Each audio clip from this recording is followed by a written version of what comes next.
በክርስቶስ ኢየሱስ ስልጣን ኃይል ጸልያለሁ። እሳት ይውረድ፣ እሳት ይውረድ። እስራኤልን ይመራ የነበረ ያ የእሳት አምድ፣ ያ የደመናው አምድ ይውረድ በኢየሱስ ስም፣ ይውረድ በኢየሱስ ስም።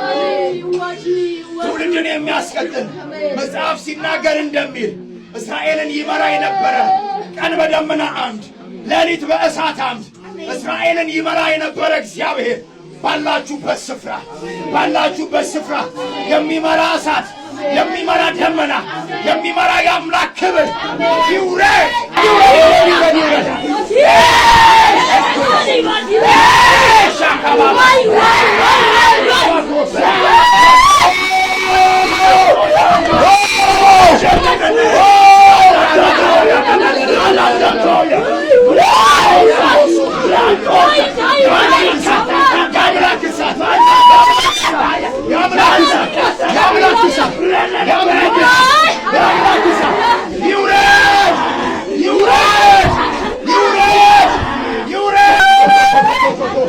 ወደ ሌላ ምዕራፍ